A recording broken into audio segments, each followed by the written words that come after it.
You ever have that feeling in a friendship where something just feels off? Like you're the one putting in all the work, all the energy, and you're getting basically nothing back. Well, I'm here to tell you, you are not imagining it. So in this explainer, we're going to get some real clarity on what's going on in these emotionally draining, one-sided friendships. Okay, wow, that's pretty intense, right? But it's intense for a reason.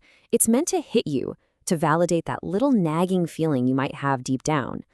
That feeling that you're just holding on to something that's, well, already gone. It's a really powerful place for us to start. So yeah, that's the big question, isn't it? Are you in a one-sided friendship? I want you to kind of think of this explainer as your own personal diagnostic tool. As we go through these signs, just reflect on your own friendships. See what, if anything, rings a bell. All right, so first up, let's talk about the patterns. And I want you to think of this section as a checklist. But look, it's not about keeping score or being petty. It's just about getting some clarity on the dynamics that are actually at play. Okay, pattern number one. This is a classic, maybe the biggest one of all, the conversation imbalance. You know exactly what this is. It's where one person does all the talking and you do all the listening, like every single time. You ask them how they are, and it's like you've turned on a faucet. They just unload everything on you. And this right here just nails that feeling. You hang up after an hour-long phone call where you've heard every single tiny detail about their life. Maybe you try to slip something in about your own week, and you get a quick, "Oh, that's tough," and boom, just like that, the spotlight is right back on them. It can feel really subtle in the moment, but man, is it draining. And there's actually a psychological term for what's happening here. It's called conversational erasure. And it's so much more than just them being rude. It literally starts to rewire your brain. Over time, you begin to internalize this idea that your experiences just aren't as important or worth talking about. You're basically making yourself smaller to give them more room. And that leads us right into pattern number two, selective availability. The dynamic here is, well, pretty simple. They are only ever around when it's convenient for them. Or, let's be real, when they need something from you. This just says it all, doesn't it? When they need you, you drop everything. But when you need them, it's radio silence. Think about it. They send you a crisis text at midnight, you're right there, replying instantly. But when you reach out because you're having a tough time, crickets. Maybe you get a text back hours or even days later with that classic, "Oh, sorry, just seeing this now." So here's the crucial thing to understand. It's not really about them being so busy. Come on, we all know that people make time for what and who they truly care about. Their constant unavailability isn't an accident. It's a message. It's a reflection of where you are on their priority list. And spoiler alert, it's not very high. Okay, this one might feel a little too real for some of you. It's what we call the crisis cycle. This is that friend who only shows up when their life is basically on fire. They reach out in a panic, needing your support, a favor, whatever. And then, as soon as the fire's out, poof, they're gone. I mean, this is the whole cycle right here. The crisis text hits your phone, you jump into action, you're their therapist, their problem solver, and once the storm passes and they feel better, you're put back on the shelf until the next emergency. They never just call to see how you are when things are good. There's a psychological term for this too, and it's kind of cold, but it's accurate. Utility-based attachment. It basically means you exist to serve a function for them, not as a whole person. I love this analogy. You've become their emotional vending machine. They put in a problem, you give them comfort, and then they just walk away. All right, and that brings us to our last pattern. And this one is less about what they do and more about how you feel.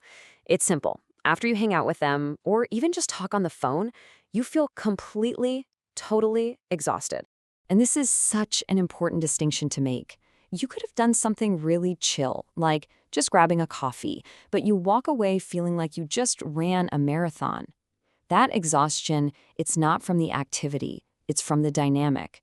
It's from all the emotional labor you had to do, playing therapist, cheerleader, and captive audience all at once.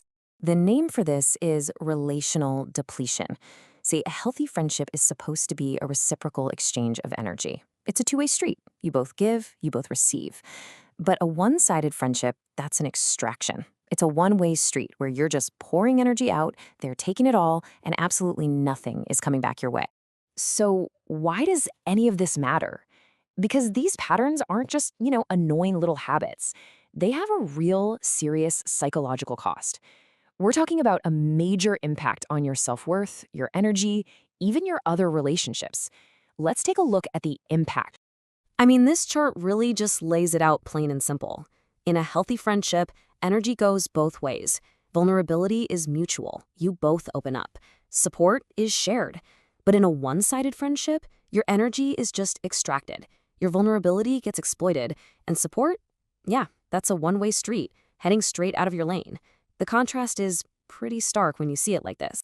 Okay, so maybe you've been nodding along, you've identified some of these patterns. The big question is, what now? Well, the good news is you are not powerless here. So this next part is all about resolution. We're going to talk about actual steps you can take to start reclaiming your energy and changing this dynamic. So here are 3 really simple and, importantly, non-petty steps you can take.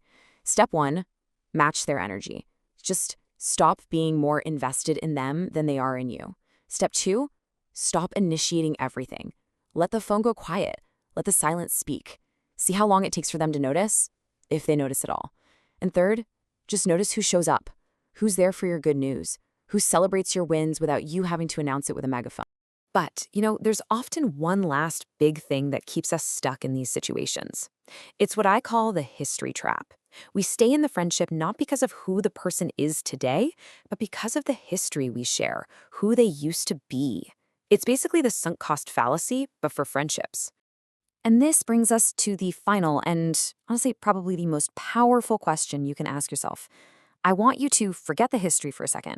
Forget all the shared memories, based purely on who this person is today and how they treat you right now.